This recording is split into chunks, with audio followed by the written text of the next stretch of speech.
Staff Sergeant Maria Santos stood at the edge of the demonstration area, her weathered hands gripping the leather leash that connected her to Ranger, a Belgian Malinois whose dark coat gleamed like polished obsidian in the dappled light. The dog's amber eyes swept the crowd with the measured intensity of a trained killer, every muscle coiled beneath his fur.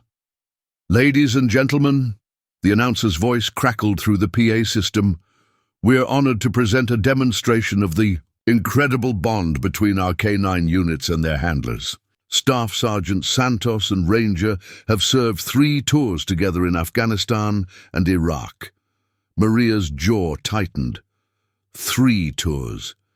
Each one had carved something away from both of them, leaving scars that no medal could cover. She glanced down at Ranger, whose ears had pricked forward at the sound of scattered applause. "Ready, boy?" she whispered. The demonstration began flawlessly. Ranger executed every command with mechanical precision. Heel, sit, stay, search. His movements were fluid poetry, each step calculated, each turn exact. The crowd watched in silent admiration as the dog navigated obstacle courses, detected mock explosives, and responded to Maria's voice with the devotion of a monk to prayer. Then General Harrison Wade stepped forward. Maria's blood turned to ice water. Wade, silver-haired, chest-heavy with ribbons, smile practiced for cameras, approached the demonstration area with the confidence of a man who had never questioned an order in his life. The same man who had pinned a bronze star to her chest 6 months ago. The same man whose face still haunted her dreams. "Magnificent animal," Wade said, his voice carrying the authority of 3 decades in uniform. "May I?" Before Maria could respond, Wade reached toward Ranger's head, his hand extended, in what appeared to be a gesture of admiration. The crowd leaned forward, cameras clicking. Ranger's response was immediate and primal. A low growl erupted from deep in his throat, not the warning rumble of a protective dog, but something far more visceral. His lips curled back, revealing teeth that had torn through enemy combatants and battlefield debris. His entire body went rigid, muscles bunching like loaded springs. The crowd gasped. Maria yanked the leash, but Ranger held his ground, his golden eyes locked on Wade's face with an intensity that made the general step backward. "Ranger, down!" Maria commanded, her voice cracking with panic. For the first time in 4 years of service, Ranger disobeyed. The dog's growl deepened, his hackles rising like dark flames along his spine. Wade's practiced smile faltered, his hand dropping to his side. The silence stretched like a taut wire, broken only by the sound of Maria's ragged breathing and the distant hum of traffic beyond the cemetery gates. "I'm sorry, General," Maria stammered, pulling harder on the leash. This isn't like him." But even as she spoke the words, a cold realization settled in her chest. This was exactly like him. Just not here, not now, not in front of cameras and flag-draped families who believed in the righteousness of their cause. Wade's eyes narrowed, studying both dog and handler with the calculating gaze of a predator. "Perhaps your animal needs additional training, Staff Sergeant." The word animal hung in the air like a slap. Maria felt her face flush, but before she could respond, Ranger's growl cut through the tension once more. This time it was answered by whispers from the crowd, confused murmurs that would soon become questions, then doubts, then investigations. "Yes, sir," Maria managed, her voice barely above a whisper, as Wade walked away, his polished boots clicking. Against the memorial stones, Maria knelt beside Ranger. The dog's body was still trembling, his eyes following the general's retreating form. She pressed her face against his fur, inhaling the familiar scent of gunpowder and loyalty. "What do you—" "No, boy," she whispered. "What do you remember?" Ranger's only response was to lean into her touch, his amber eyes never leaving the spot where Wade had stood. In that moment, Maria realized that some wounds never heal. They just learn to hide in plain sight, waiting for the right moment to bleed again. 18 months earlier, Kandahar province, Afghanistan, the transport helicopter's rotors beat against the desert air like mechanical thunder, kicking up clouds of sand that turned the world into a brown, gritty hell. Maria pressed her face against the small window, watching the landscape blur past, endless stretches of rocks and dust broken only by the occasional mud brick compound that could hide either innocent families or insurgent fighters. First time. "With the K9, shouted the loadmaster over the engine noise. Maria nodded, her stomach knotting with a mixture of excitement and terror. 3 years of military police training, 2 tours as a convoy security specialist, and now this, a chance to work with the most elite detection units in the army. The kind of assignment that could define a career or end it. "You'll do fine," the loadmaster continued. "Dogs are honest. They don't lie, don't scheme, don't play politics, just follow orders and keep you alive." The helicopter banked sharply, and Maria caught her first glimpse of Forward Operating Base Wolverine, a sprawling complex of concrete barriers, guard towers, and prefabricated buildings that looked like an industrial accident had collided with a medieval fortress. Home for the next 12 months. The K9 training facility occupied the northeast corner of the base, a series of low buildings surrounded by obstacle courses and training areas that reminded Maria of an expensive dog park designed by someone with a serious case of paranoia. As she walked through the gates, duffel bag slung over her shoulder, she could hear the sound of barking, not the chaotic noise of a kennel, but the disciplined vocalizations of animals at work. "You must be Santos." Maria turned to find a man who looked like he'd been carved from granite and given a crew cut. Master Sergeant Rick Kowalski was legendary in K9 circles. 22 years of service, 6 deployments, and a reputation for training dogs that could detect explosives through concrete walls and loyalty through battlefield chaos. "Yes, Sergeant." Reporting for duty. Kowalski's eyes swept over her with the efficiency of a scanner. "Forget everything you think you know about dogs. Military working dogs aren't pets. They're weapon systems with heartbeats. They'll save your life. Take a bullet. For you. And never ask for anything except a chance to work." He led her through the facility, past kennels where dogs of various breeds watched their passage with alert intelligence. German Shepherds, Belgian Malinois, Dutch Shepherds, each animal a study in controlled power, their eyes holding the kind of focus that came from knowing exactly what they were born to do. "This is where you'll meet your partner," Kowalski said, stopping in front of a kennel that housed a single Belgian Malinois, Ranger, 3 years old, trained in explosives detection and patrol work. Previous handler was wounded in an IED attack 6 months ago. Maria approached the kennel slowly, studying the dog inside. Ranger was magnificent, 80 pounds of muscle and intelligence wrapped in a coat that seemed to absorb light. His amber eyes tracked her movement with the precision of a sniper's scope. "What happened to his handler?" she asked. "Convoy hidden, IED outside Kabul. Handler lost his leg, requested stateside transfer. Ranger's been waiting for a new partner ever since." Kowalski's voice carried a note of something that might have been sadness. "Dogs don't understand medical discharge. They just know their person left." Maria extended her hand toward the kennel, letting Ranger catch her scent. The dog approached cautiously, his nose working to catalogue this new human. When he finally pressed his muzzle against her fingers, she felt something electric pass between them. Not quite trust, but the possibility of it. "He's never failed a mission," Kowalski continued. "Perfect record, perfect obedience, perfect loyalty. In this business, that's rarer than diamonds." Over the following weeks, Maria learned that Kowalski wasn't exaggerating. Ranger's training records read like a military fairy tale, flawless scores. In every category, commendations from every superior officer, and a success rate that bordered on the supernatural. During their initial bonding exercises, the dog demonstrated an almost telepathic understanding of her intentions.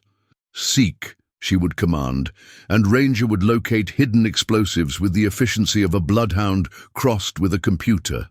"Guard," and he would position himself between her and any perceived threat, his body language shifting from companion to weapon in the space of a heartbeat.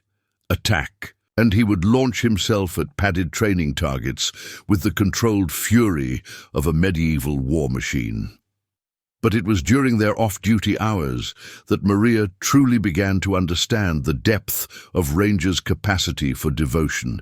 He would lie beside her cot, his breathing synchronized with hers, his ears rotating like radar dishes at every sound. When she had nightmares about previous deployments, he would press his body against hers, a warm anchor in the darkness. "You're lucky," said Corporal Jenkins, another handler whose German shepherd had already earned 2 Purple Hearts. "Most dogs take months to bond with a new handler. Ranger chose you in about 5 minutes. 5 minutes. Maria scratched behind Ranger's ears, feeling the dog's contentment rumble through his chest. Maybe we chose each other.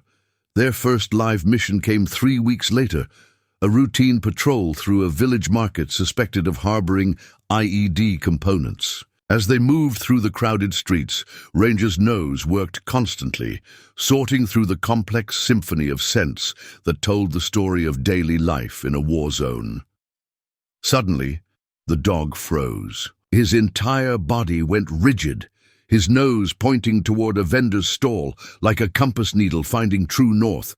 Maria felt her heart rate spike as she recognized the signal. "Explosives detected."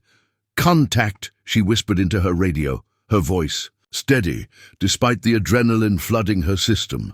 The subsequent search revealed a cache of bomb-making materials hidden beneath bags of rice and flour. Enough explosives to level a city block, neutralized because one dog had done exactly what he was trained to do. As they walked back to base, Maria felt a pride that went beyond personal achievement. She had found her purpose, her partner, her perfect war. Everything was exactly as it should be. She had no way of knowing that perfection in war was often just another word for the calm before the storm. 6 months later, Helmand Province, Afghanistan. The briefing room smelled of stale coffee and defeat, its concrete walls decorated with tactical maps that resembled abstract art painted in shades of red and black. Maria sat in the front row, Ranger's warm weight pressed against her leg. Both of them focused on the intelligence officer whose PowerPoint presentation had been reduced to a single damning slide. "The village of Kalainau, Lieutenant Colonel," Patricia Vance announced, her pointer tapping against a satellite image that looked like a child's drawing of hell. "Intelligence suggests it's being used as a staging area for insurgent activities. Weapons caches, bomb-making facilities, and foreign fighters using civilian structures as cover." Maria studied the image, her trained eye cataloguing the details. Mud brick compounds clustered around a central mosque, narrow alleys that could hide 1,000 secrets, and the telltale signs of defensive positions that suggested someone was expecting trouble. "The civilian population?" asked Captain Morris, the unit's executive officer. "Officially evacuated 2 weeks ago," Vance replied, though her tone suggested the word "officially" was doing heavy lifting. "Any remaining presence should be considered hostile." General Wade entered, the room like a weather system, his presence shifting the atmospheric pressure in ways that made everyone straighten their posture. His aide, a nervous lieutenant who looked like he'd graduated from West Point about 15 minutes ago, followed with a tablet full of digital briefings. "Ladies and gentlemen," Wade began, his voice carrying the authority of a man accustomed to having his words treated as divine revelation, "this operation represents more than a simple sweep and clear. We're sending a message that coalition forces will not tolerate the establishment of terrorist infrastructure. Maria felt Ranger shift beside her, the dog's ears pricking forward at the tension in the room. Animals, she had learned, were excellent barometers of human emotion. Right now, Ranger was picking up something that made his muscles tense.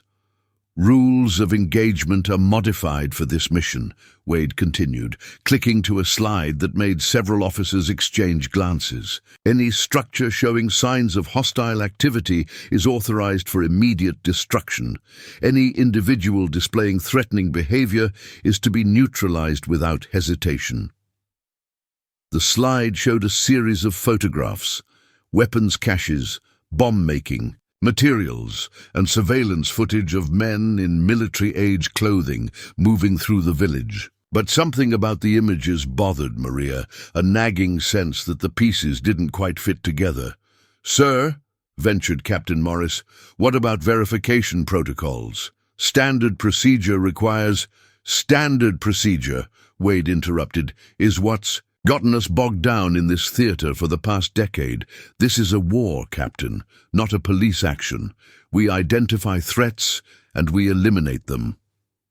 Maria raised her hand, feeling Ranger's attention shift to her.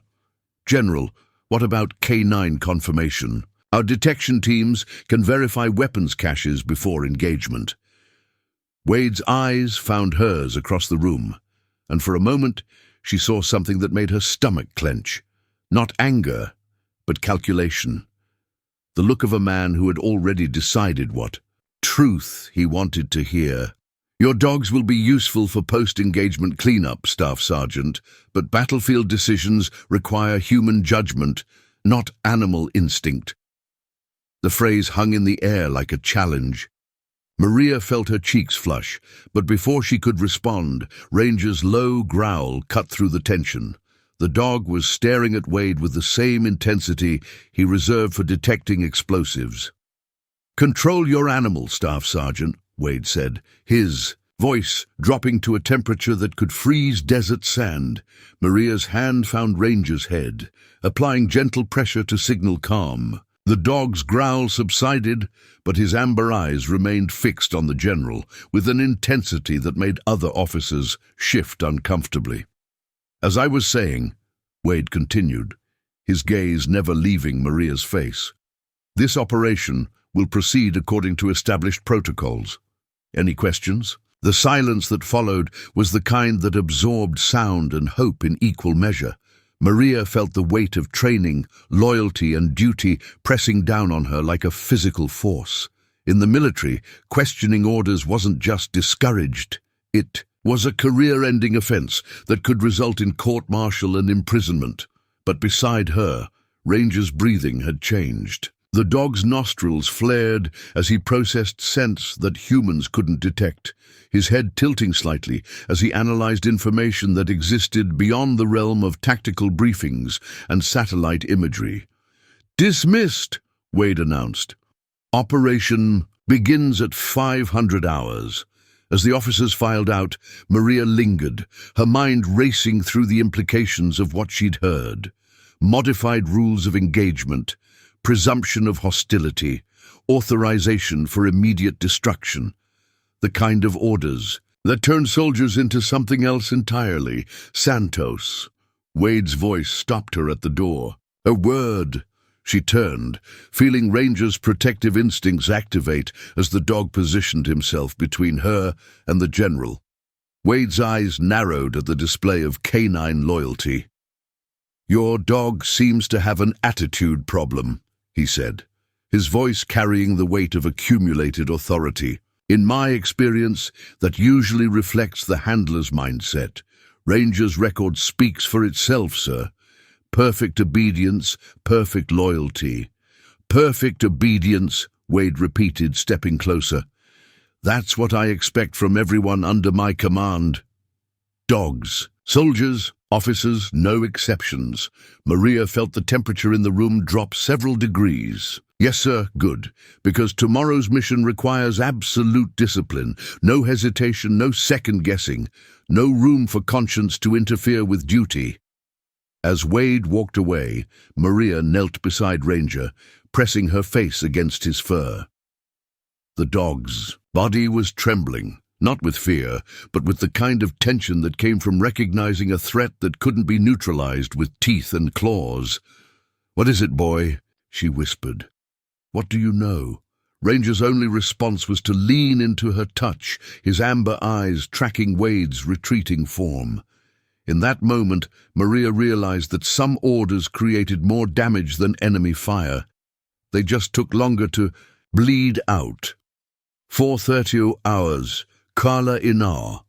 Village approach, the pre-dawn darkness pressed against the landscape like a heavy blanket, broken only by the green glow of night vision equipment and the occasional flash of distant lightning. Maria crouched behind a rocky outcrop, her hand resting on Ranger's back, feeling the steady rhythm of his breathing as he processed the complex scent profile of the village ahead. The approach had been textbook, mechanized infantry providing overwatch while specialized teams maneuvered into position. Maria's unit was designated as the advance element, tasked with clearing suspected weapons caches before the main assault. Standard procedure, if anything about this mission could be called standard. Bravo team, this is actual. Wade's voice crackled through the radio, distorted by encryption and distance. You are cleared hot for all targets of opportunity. Repeat, cleared hot. Maria felt her stomach tighten. Targets of opportunity was military euphemism for anything that moved, breathed, or looked suspicious. The kind of language that turned human beings into statistics. Roger, actual, Captain Morris responded, though Maria could hear the tension in his voice. Bravo team moving to contact. They advanced through the village in a tactical formation that had been refined through years of urban warfare. Soldiers covering sectors, medics positioned for rapid response, and K-9 teams providing early warning for threats that human senses couldn't detect. Maria moved with practiced efficiency, her rifle ready, Ranger's leash allowing him freedom to work while maintaining tactical control. The village was eerily quiet, its narrow streets empty except for the occasional scurrying of rats and the distant sound of wind through broken windows. But as they approached the central compound, a cluster of buildings that intelligence had identified as the primary target, Ranger's behavior began to change. The dog's steps slowed, his nose working overtime as he sorted through a symphony of scents. His ears rotated like radar dishes, tracking sounds that existed beyond human perception. Maria had learned to read these signals over months of partnership, understanding that Ranger's senses provided intelligence that no satellite or surveillance system could match. "Contact!" she whispered into her radio as Ranger signaled the presence of explosives. "Positive identification, structure to our front." The team moved into position, taking cover behind walls and vehicles as they prepared for the assault. Maria watched Ranger's behavior carefully, noting the dog's increasing agitation. His tail was rigid, his body language broadcasting confusion rather than the focused aggression of a dog who had identified a clear threat.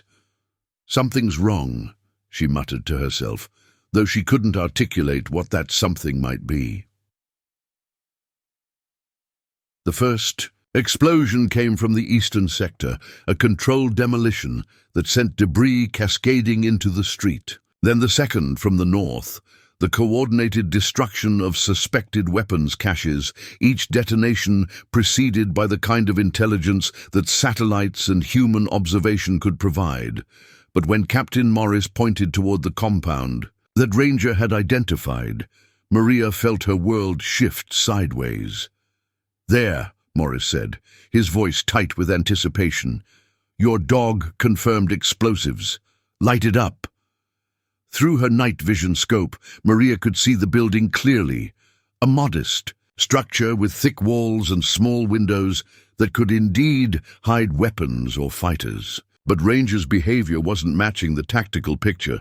The dog was whining, a sound she had never heard him make during operational deployments. "Ranger, seek," she commanded, hoping to clarify the dog's signal. Instead of moving toward the building, Ranger pulled backward, his body language screaming resistance. His amber eyes found hers in the darkness, and for a moment Maria saw something that made her breath catch, not confusion, but recognition. The dog knew something that she didn't. "Santos, move your team forward," Morris ordered. "Confirm the target and prepare for demolition." Maria felt time slow to a crawl as she processed the conflicting signals. Her training demanded obedience. Follow orders, trust the intelligence, complete the mission.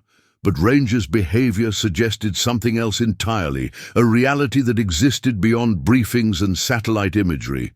"Ranger, heal," she commanded, her voice carrying the authority of months of partnership. The dog's response was immediate and devastating. For the first time in their service together, Ranger disobeyed.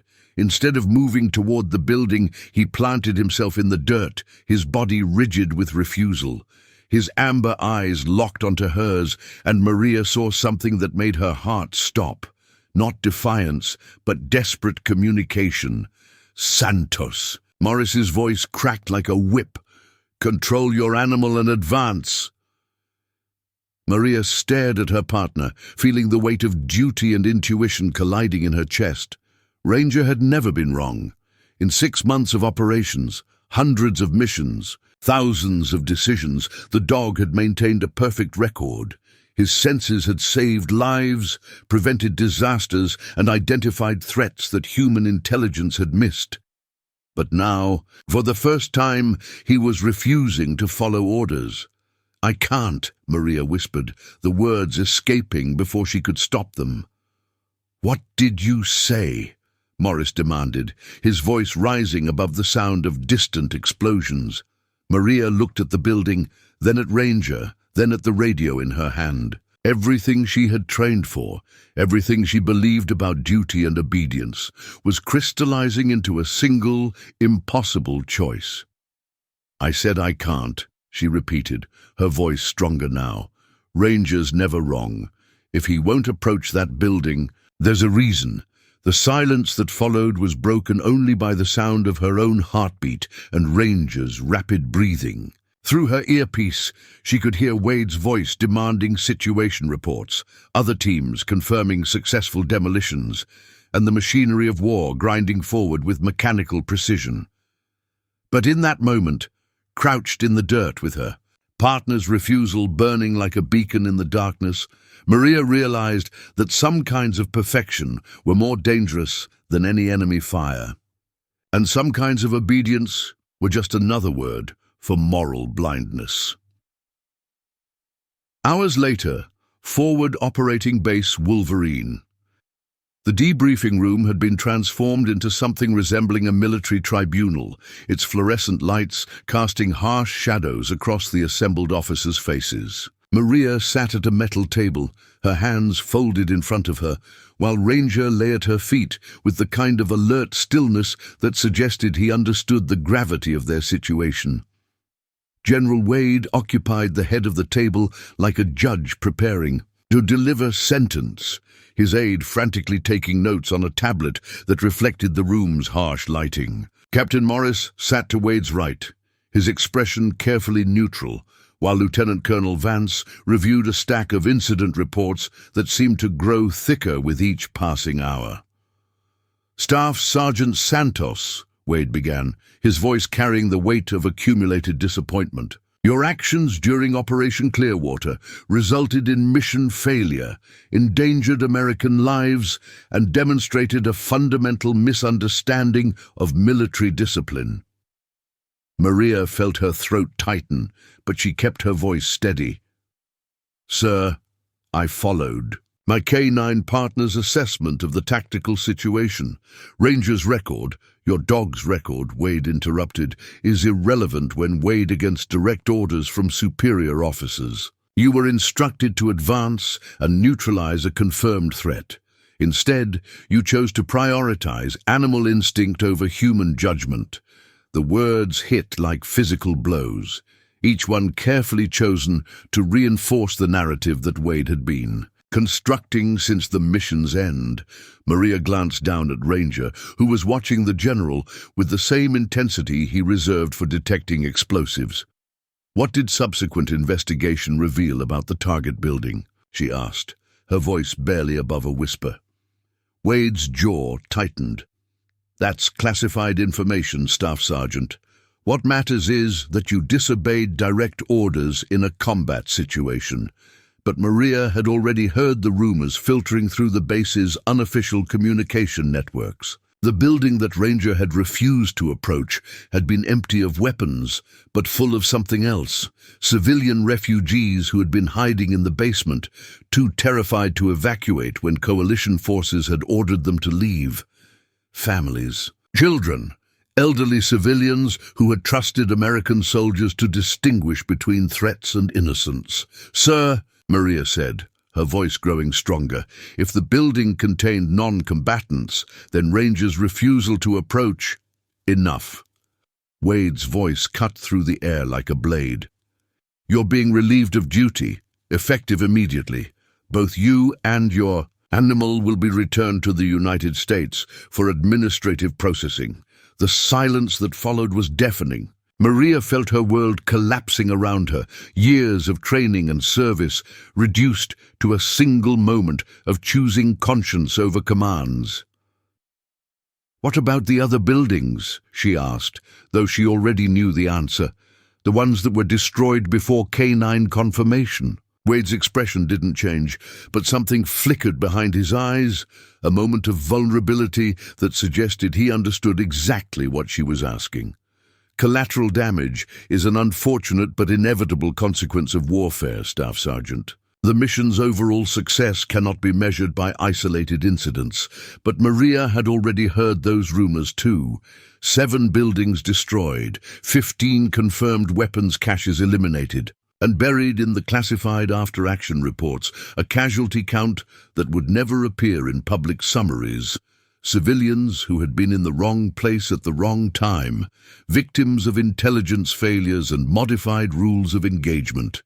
"You're being transferred to Fort Benning for administrative discharge," Wade continued. "Your service record will reflect unsatisfactory performance under combat conditions. Your security clearance is revoked, effective immediately."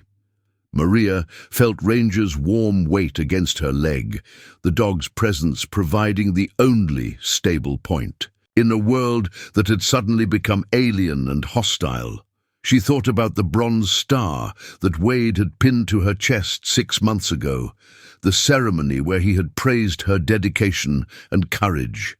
The same man who was now destroying her career for listening to her partner's instincts. "Sir," she said quietly, "may I ask why this is being handled administratively rather than through court-martial?" Wade's eyes narrowed. "Because administrative discharge is cleaner for everyone involved." The phrase hung in the air like a threat. Maria realized that this wasn't just about her disobedience. It was about preventing questions that might lead to inconvenient investigations, about burying inconvenient truths beneath layers of bureaucratic language and classified reports. "What about Ranger?" she asked, her voice cracking slightly. "Military working dogs who demonstrate unreliable behavior under combat conditions are typically retired from service," Wade replied. "The Army has invested considerable resources in his training. He'll be reassigned to a handler who can maintain proper discipline." Maria felt something cold settle in her chest. "He's not unreliable, sir. He's moral." The words escaped before she could stop them, and she watched Wade's face transform into something that resembled carved stone. For a moment, the room was silent, except for the sound of air conditioning and Ranger's steady breathing. "Morality," Wade said slowly, "is a luxury that soldiers cannot afford. Orders exist for a reason, Staff Sergeant. When individuals start making independent judgments about right and wrong, the entire command structure collapses." As the meeting ended and Maria was escorted from the room, she caught sight of something that made her blood freeze. On Wade's desk, partially hidden beneath other documents, was a photograph. a surveillance image that showed the general himself standing beside a group of Afghan civilians, his hand resting on the shoulder of an elderly man whose face was creased. With worry, the same building, the same people, the same operation. But in the photograph, Wade wasn't wearing a uniform. He was dressed in civilian clothes, his expression relaxed, his body language suggesting familiarity rather than military authority. And in the background, barely visible through a window, Maria could see the outline of weapons caches that shouldn't have existed if the building had truly been evacuated. As she walked away, Ranger pressed close to her side, his amber eyes reflecting an intelligence that transcended species barriers. The dog had known something that human intelligence had missed or chosen to ignore. He had recognized a truth that existed beyond briefings and satellite imagery. And for that recognition, they were both being silenced. 3 months later, Joint, Base Andrews, Maryland.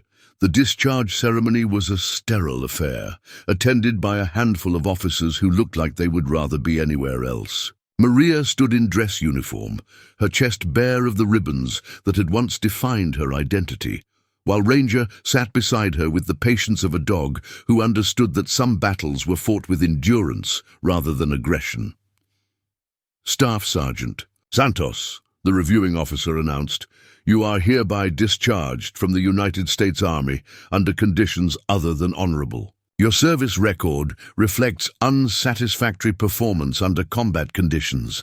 The words were meaningless now, bureaucratic language that couldn't capture the reality of what had happened in a village whose name most Americans would never know. Maria accepted the discharge papers with hands that no longer trembled, her mind already focused on the future rather than the past.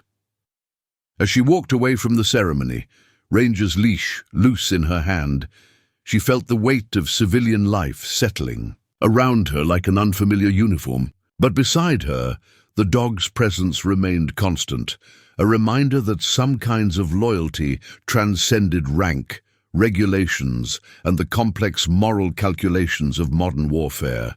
They had both been branded as failures, discharged for refusing to follow orders that would have made them accessories to something unforgivable. But as they walked toward the parking lot where her civilian car waited, Maria realized that failure, like perfection, was often just another word for the courage to choose conscience over comfort. The real reckoning, she suspected, was still to come. 6 months later, Richmond, Virginia. The apartment was a study in careful emptiness. White walls, bare of military commendations, furniture arranged with the kind of precision that suggested old habits died hard, and windows that Maria kept covered because daylight felt like an accusation. She sat on the edge of her bed at Zuru 347 hours, her body trained to wake at times when darkness offered the illusion of safety. Ranger lay on the floor beside her, his amber eyes reflecting the blue glow of her laptop screen. The dog hadn't slept properly since their discharge, his breathing patterns disrupted by the same nightmares that plagued his human partner. Sometimes Maria would wake to find him standing at the window, his body rigid with attention, watching. Threats that existed only in the space between memory and reality. "Can't sleep either, boy," she whispered, her voice hoarse from disuse. The dog's tail thumped once against the carpet, not the enthusiastic greeting of a happy pet, but the subdued acknowledgement of a fellow survivor. They had both been marked by their experience, carrying invisible wounds that civilian life couldn't heal.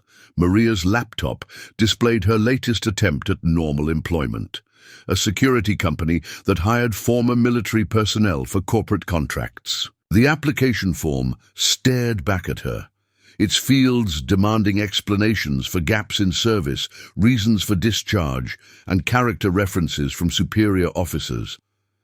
How do you explain that your career ended because you listened to your dog's conscience instead of a general's ambition? The phone rang, its shrill tone cutting through the pre-dawn silence like a blade. Maria's hand moved to answer it with the automatic response of someone who had once lived by radio communications. But she stopped when she saw the caller ID Jenkins. Robert Corporal Jenkins, her former colleague from the K9 unit, the handler whose German Shepherd had earned 2 Purple Hearts. They had served together, trained together, and shared the kind of camaraderie that came from trusting your life to someone else's judgment. But since her discharge, the calls from former comrades had dwindled to silence. Maria.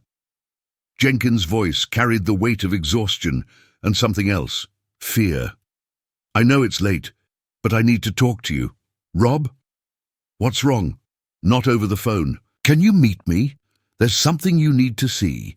An hour later, Maria found herself in an all-night diner that catered to shift workers and insomniacs, its fluorescent lights casting harsh shadows across cracked vinyl booths. Jenkins sat in the corner, his hands wrapped around a coffee cup that he hadn't touched, his eyes scanning the room with the paranoid intensity of someone who had learned not to trust official explanations. You look like hell, Maria said, sliding into the booth across from him. Feel worse. Jenkins' laugh was bitter. Haven't slept right since Kabul. Keep thinking about that night, about what really happened. Maria felt her pulse quicken. What night? You know which night. The one they're calling Operation Clearwater in the official reports. The one where you and Ranger supposedly failed to follow orders. Jenkins leaned forward, his voice dropping to barely above a whisper. I've been asking questions, Maria. Questions that apparently make people nervous. He reached into his jacket and withdrew a manila envelope, its contents thick enough to suggest substantial documentation. Maria's hands trembled as she opened it, revealing photographs that made her stomach clench with recognition. The images were surveillance photos, taken from multiple angles during the approach to Kala Inar village. But these weren't the sanitized intelligence briefings that had been presented before the mission. These were raw, unfiltered documentation of what had actually happened. Where did you get these? She asked. Source, I can't name. Someone who's been watching the official investigation, someone who thinks the truth matters more than career advancement. Jenkins pointed to a specific photograph. Look at the timestamps. Maria studied the images, her trained eye cataloguing details that painted a picture far different from the official narrative.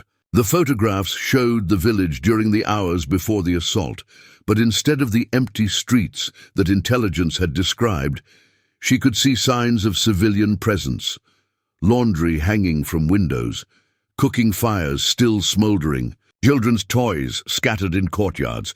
They knew, she whispered. They knew there were civilians still in the village. Gets worse. Jenkins flipped to another photograph, this one showing General Wade in conversation with Afghan officials, his civilian clothes confirming what Maria had glimpsed in that final briefing. This was taken 3 days before the operation. Wade was conducting some kind of negotiation with local leaders. Maria's hands shook as she processed the implications. Negotiation about what? Best guess? Mineral rights, rare earth deposits, the kind of resources that make certain people very rich if they can be extracted without interference from inconvenient populations. The puzzle pieces were falling into place with sickening clarity. The modified rules of engagement, the presumption of hostility, the authorization for immediate destruction, all of it designed to clear the village of witnesses who might complicate future business arrangements. Ranger knew, Maria said, her voice barely audible. Somehow he knew. Dogs can smell fear, Maria, terror, desperation. All the things that civilians feel when they're trapped between insurgents and coalition forces. Jenkins' voice carried the weight of accumulated guilt. What if your dog wasn't detecting explosives? What if he was detecting innocence? The question hung in the air like a prayer that couldn't be answered. Maria thought about Ranger's behavior. That night, his refusal to approach the building, his desperate attempts to communicate something that existed beyond human understanding. 7 buildings were destroyed, she said. How many civilians? Jenkins' face went pale. Officially, 0. The after-action reports claim successful elimination of insurgent infrastructure with minimal collateral damage. Unofficially, 43 confirmed dead, mostly elderly civilians who couldn't evacuate, families hiding in basements, children who thought American soldiers were there to protect them. Jenkins' voice cracked, the kind of casualties that don't appear in press releases. Maria felt the world tilt sideways, her understanding of military service and moral duty collapsing into something she couldn't recognize. 43 lives ended because someone had decided that business interests mattered more than human dignity. Why are you telling me this? She asked. Because you were right to listen to your dog. Because someone needs to know that your discharge wasn't about military discipline. It was about covering up war crimes. Jenkins reached across the table, his hand finding hers.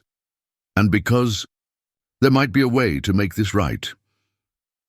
Outside the diner, dawn was breaking over Richmond, painting the sky in shades of red that reminded Maria of other sunrises in other places. But for the first time in months, she felt something stirring in her chest that wasn't quite hope, but wasn't despair either. Beside her in the car, Ranger's breathing had changed. The dog's alert posture suggested he sensed something shifting in the world around them. Not the presence of explosives or immediate threats, but the possibility of justice. His amber eyes met hers in the rearview mirror, and Maria saw something that made her heart race. Recognition. Not of danger, but of purpose. The real war, she realized, was just beginning. 1 week later, undisclosed location outside Arlington, Virginia, the storage unit smelled of dust and neglect, its metal walls lined with boxes that contained the accumulated debris of a military career cut short. Maria moved through the cramped space with the systematic precision of someone conducting a search operation, her hands sorting through equipment that had once defined her identity.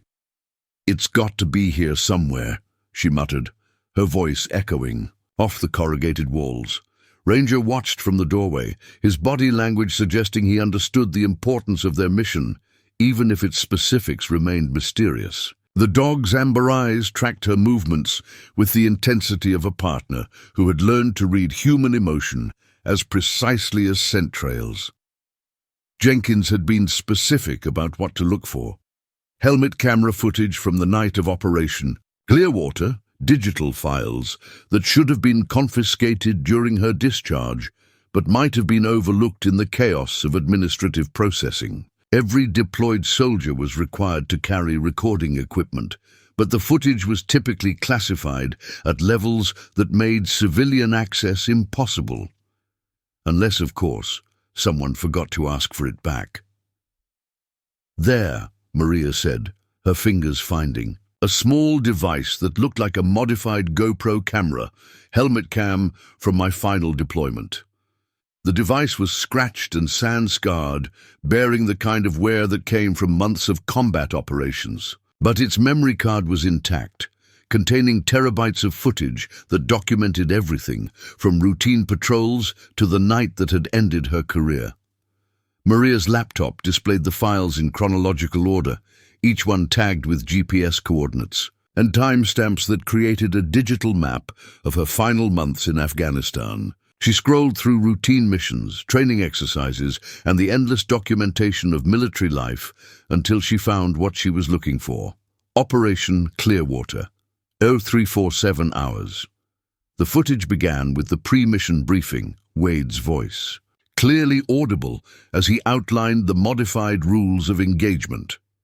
Maria watched herself nodding along with the other officers, her younger self trusting in the chain of command that had always provided structure and purpose. But as the video progressed, she began to notice details that had been obscured by the chaos of real-time operations. Wade's aide, the nervous lieutenant, was holding a tablet that displayed something more than routine intelligence briefings. In the reflection of a window, Maria could see maps that showed mineral survey data overlaid with tactical objectives. "Jesus," she whispered, her fingers trembling as she paused the footage. The approach to the village was documented in horrifying detail. Through her helmet camera, Maria could see the systematic destruction of buildings, each explosion preceded by radio confirmation from Wade himself. But the audio track contained something that made her blood run cold. "Bravo 6. This is actual." Wade's voice crackled through the radio.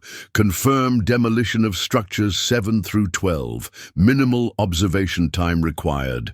Actual, this is Bravo 6. Requesting K9 confirmation before. Negative, Bravo 6. Time is critical. Proceed with." Immediate demolition.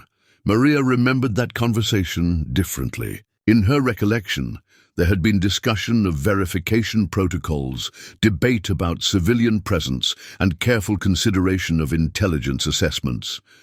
But the audio track revealed something else entirely. A rush to destruction that suggested someone was more concerned with eliminating witnesses than neutralizing threats.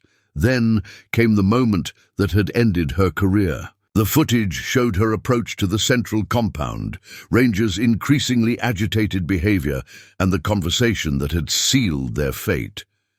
"Ranger, seek," her recorded voice commanded.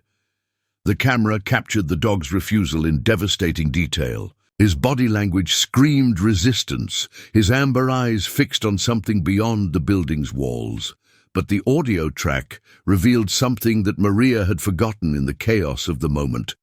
Background noise that suggested the presence of people inside the structure, children's voices, elderly conversations, the sound of families trying to remain silent while soldiers decided their fate. "I can't," her recorded voice said, the words carrying across months of guilt and recrimination. "Ranger's never wrong. If he won't approach that building, there's a reason." The footage continued, documenting the confrontation with Captain Morris, the radio calls to Wade, and the systematic destruction of other buildings, while Maria and Ranger held their ground. But buried in the background audio was something that made her heart stop, a child's cry. Brief, terrified, and quickly silenced, coming from the building that Wade had ordered destroyed. Maria's hands shook as she fast-forwarded through the remainder of the footage, searching for confirmation of what she had heard. The video showed the aftermath of the operation, smoke rising from demolished structures, soldiers conducting damage assessments, and the careful documentation of weapons caches that had been eliminated. But it also showed something else. In the corner of the frame, barely visible through the smoke and debris, was a figure that made Maria's breath catch. General Wade, still in combat gear, emerging from the building that Maria and Ranger had refused to approach. He was carrying something. A small object that reflected the pre-dawn light like polished metal, a hard drive. The implications crashed over Maria like a physical force. The building hadn't been a weapons cache. It had been a data repository. The civilians inside had been witnesses to whatever negotiations Wade had conducted, their presence an inconvenience that needed to be eliminated along with any evidence of unauthorized agreements. But Ranger had known. Somehow, the dog had detected the presence of innocent life and refused to be complicit in their destruction. "Good boy," Maria whispered, her voice cracking with emotion. "Good boy." The dog's tail thumped against the storage unit floor. His amber eyes reflecting understanding that transcended species barriers. They had both been right to refuse. Their discharge hadn't been punishment for failure. It had been silencing for success. Maria ejected the memory card and slipped it into her pocket, her mind already calculating the next steps. The footage was damning, but it was also classified material that she technically had no right to possess. Publishing it would result in federal charges, imprisonment, and the kind of legal consequences that could destroy what remained of her life. But keeping it hidden would mean that 43 civilians had died for nothing, their deaths buried beneath layers of bureaucratic language and classified reports. As she packed up her laptop, Maria felt Ranger's warm weight pressing against her leg. The dog's presence reminded her that some battles were worth fighting, regardless of the personal cost. Justice, she realized, was just another word for the courage to choose truth over comfort. The real question wasn't whether she would use the footage, it was whether she would survive the consequences of making it public. 2 months later, Hart Senate Office Building, Washington, D.C.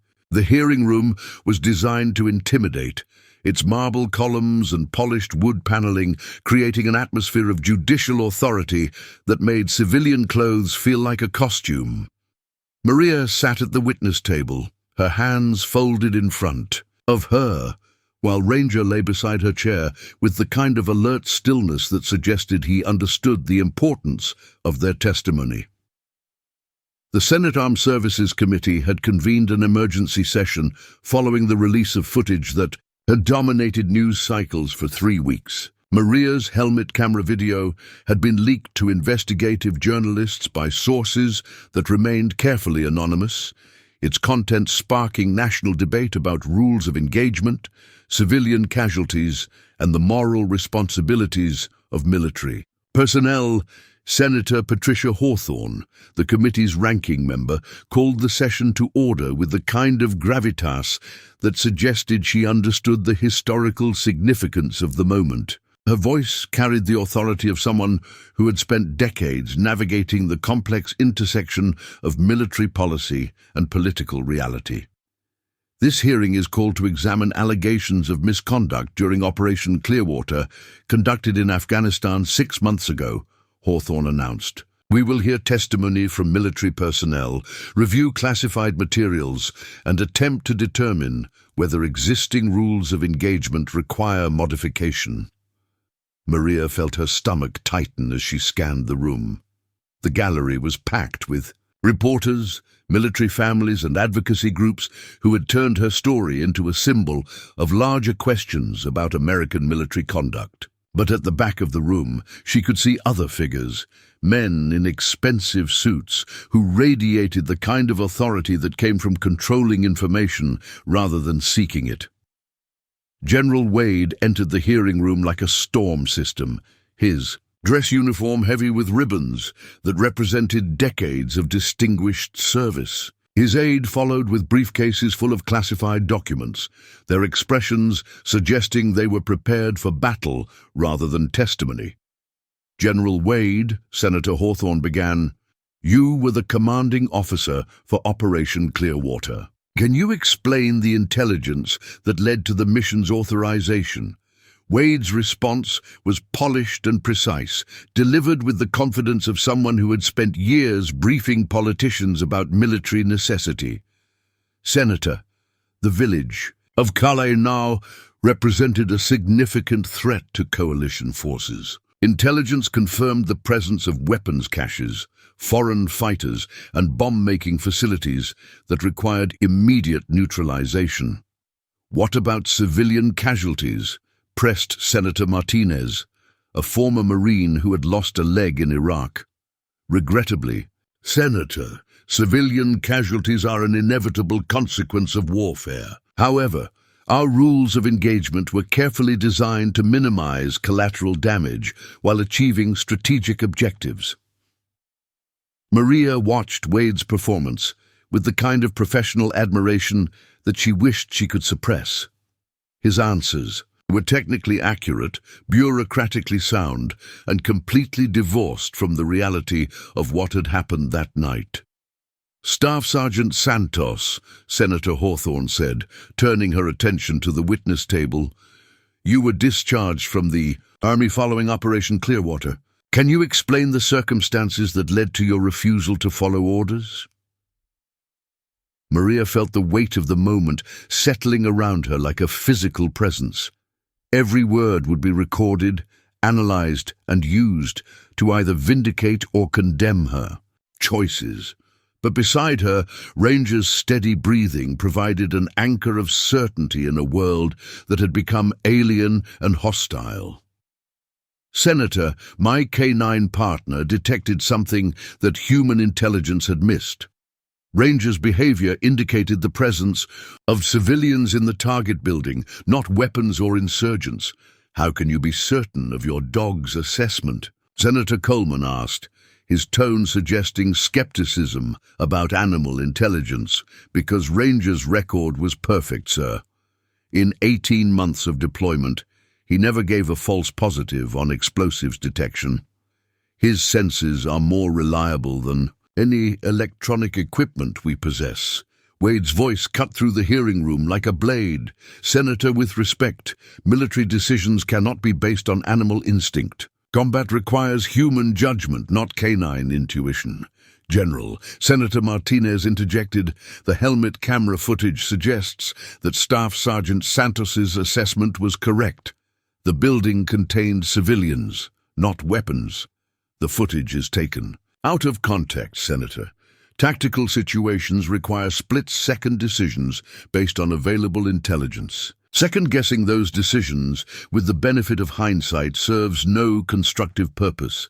Maria felt her anger building, but she kept her voice steady. "General, the footage shows you emerging from the building after the operation. What were you retrieving?" The question hung in the air like a challenge. Wade's practiced composure slipped for just a moment, revealing something that might have been vulnerability before his political mask reasserted itself. "Classified materials, Staff Sergeant. Intelligence that was crucial to ongoing operations." "What kind of intelligence?" Senator Hawthorne pressed.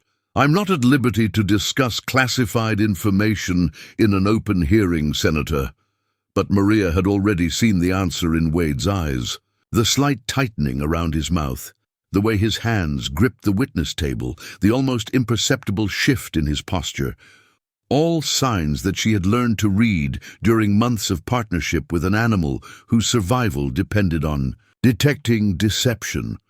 "Senator," Maria said, her voice carrying the quiet authority of someone who had nothing left to lose, "I believe the general was retrieving evidence of unauthorized negotiations with Afghan officials, agreements that would have been complicated by the presence of civilian witnesses."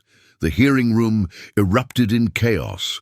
Reporters scribbled notes, committee members called for order, and Wade's aide whispered urgent instructions in his ear. But through the noise, Maria could hear something that made her heart race, the sound of Ranger's tail thumping against the floor, not the anxious rhythm of a nervous dog, but the steady beat of a partner who recognized the approach of justice. The dog's amber eyes met hers, and Maria saw something that transcended species barriers, recognition, not of danger, but of vindication. They had been right to refuse, right to listen to conscience over commands, right to choose truth over comfort.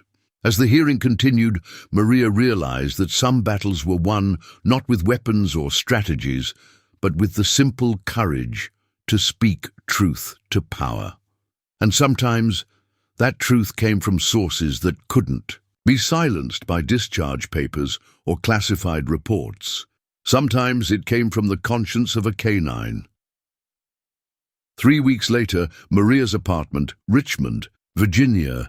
The apartment had been transformed into something resembling a war room, its walls covered with newspaper clippings, printed emails, and legal documents that documented the explosion of public attention following the Senate hearing. Maria sat at her kitchen table, her laptop displaying a cascade of messages that had arrived from around the world. Supporters, critics, and curiosity seekers who had turned her story into a referendum on American military conduct. Ranger lay on the floor beside her, his amber eyes tracking the movement of strangers who had been arriving at their door with increasing frequency. Reporters, documentary filmmakers, and advocacy groups had discovered their address, transforming their quiet refuge into a reluctant headquarters for a movement that Maria had never intended to start. Maria Santos, the handler who listened to Her dog's conscience read the headline from the Washington Post: "Military whistleblower or insubordinate soldier." Countered Fox News: "When animals know better than generals," proclaimed The Guardian. The coverage had divided along predictable lines: progressive outlets celebrating her courage, conservative publications questioning her loyalty, and military publications caught between institutional loyalty and uncomfortable truths. But buried beneath the political commentary were stories that made Maria's heart ache with recognition. Veterans writing about orders they wished they had questioned, military families sharing stories of loved ones who had died following commands that violated their conscience, canine handlers describing moments when their partners had detected threats that human intelligence had missed. The phone rang, interrupting her review of the morning's coverage. The caller ID showed a number she didn't recognize, but the area code suggested it was local. "Ms. Santos?" The voice was young, nervous, and unmistakably military. "This is Lieutenant Sarah Chen. I served under General Wade in Afghanistan. I need to talk to you." An hour later, Maria found herself in the same all-night diner where Jenkins had first shown her the surveillance photographs. Lieutenant Chen sat across from her, her hands shaking as she sipped coffee that had gone cold during their conversation. "I was Wade's intelligence officer," Chen said, her voice barely above a whisper. "I prepared the briefings for Operation Clearwater. I knew about the civilian presence in the village." Maria felt her pulse quicken. "What did you know?" "Everything. The mineral surveys, the negotiations with Afghan officials, the plans to clear the village for resource extraction." Chen's voice cracked. "I tried to include civilian warnings in the operational briefings, but Wade ordered me to remove them. Why didn't you speak up during the Senate hearing?" "Because I was transferred to a desk job at the Pentagon the day after your discharge. Because my security clearance was flagged for routine review that's been ongoing for 6 months.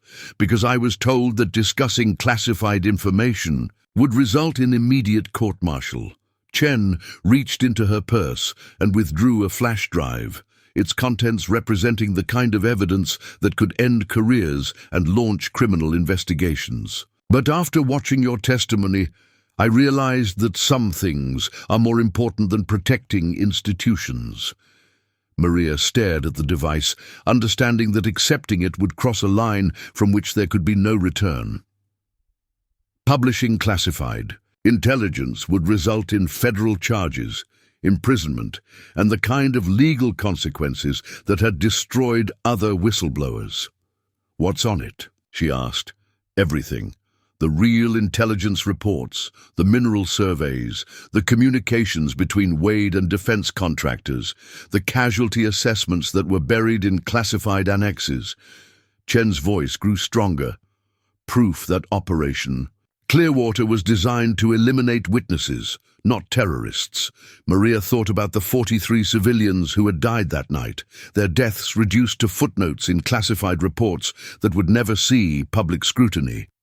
She thought about Ranger's refusal to participate in their destruction, his animal instincts recognizing something that human intelligence had chosen to ignore. "The media attention has been overwhelming," she said. "I never wanted to become a symbol." "You didn't choose to become a symbol," Chen replied. "You just chose to listen to your conscience. But symbols have power, Ms. Santos. They can force institutions to change in ways that individual protests cannot." That evening, Maria sat on her apartment floor with Ranger pressed against her side, the flash drive resting on the coffee table like a loaded weapon. Outside her window, she could see reporters maintaining their vigil, their cameras ready to document whatever decision she made. The contents of the drive would destroy Wade's career, expose the military-industrial complex that had profited from unnecessary destruction, and provide justice for families who had lost loved ones to institutional ambition. But it would also make Maria a target for retribution that could last for decades. Her phone buzzed with a text message from an unknown number. "Some fights are worth having. Some truths are worth telling. Some dogs are worth listening to. The message was unsigned, but Maria recognized the sentiment. Across the country, people were watching her story and finding courage to question their own institutions, their own orders, their own moral compromises. Ranger's amber eyes met hers, and Maria saw something that transcended species barriers, not judgment but support. The dog had already made his choice that night in Afghanistan, refusing to be complicit in destruction that his senses had recognized as wrong. Now it was her turn to choose.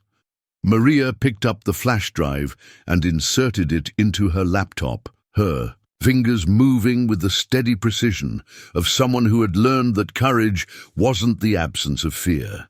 It was the decision to act despite it.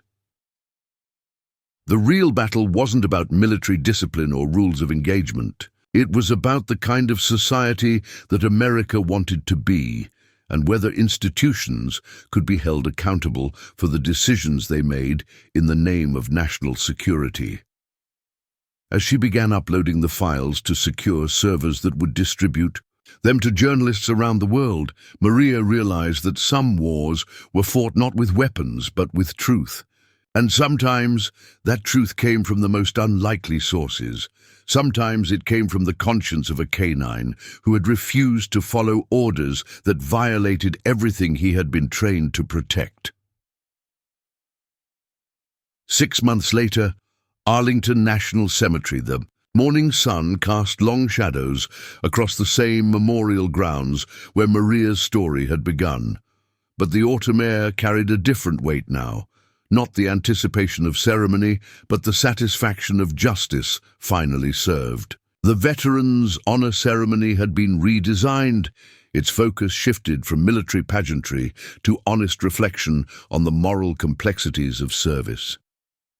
Maria stood at the memorial wall, her hand resting on Ranger's head as they watched families place flowers beside names that represented more than casualties. They represented choices, consequences, and the price of conscience in an imperfect world. Maria Santos, a young woman, approached, her press credentials identifying her as a reporter from the military publication that had covered the story from the beginning. "I'm writing a follow-up piece about the institutional changes that resulted from your testimony. Do you have any final thoughts?" Maria smiled, thinking about the congressional legislation that had been passed, the military protocols that had been revised, and the investigations that had led to criminal charges against 3 generals and a dozen defense contractors. But mostly, she thought about the letter she had received from Lieutenant Chen, who had been promoted and assigned to a new ethics oversight position. "I think the most important lesson," Maria said, "is that obedience isn't the same as loyalty. Following orders isn't the same as serving your country. And sometimes the most moral thing you can do is refuse to participate in something that you know is wrong." The reporter scribbled notes, but Maria's attention was focused on Ranger, who had begun to wag his tail at the approach of another canine team. The dogs greeted each other with the kind of recognition that transcended training. 2 warriors who had chosen conscience over commands, 2 survivors who had found their way back to purpose. "What's next for you and Ranger?" the reporter asked.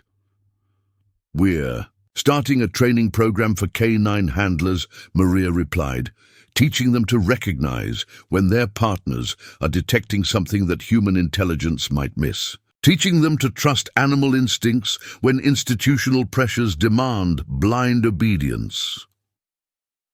As the reporter walked away, Maria knelt beside Ranger, pressing her face against his fur. The dog's breathing was steady, his amber eyes reflecting the kind of peace that came from knowing that justice had been served. "You were right, boy," she whispered. "You were right, all along."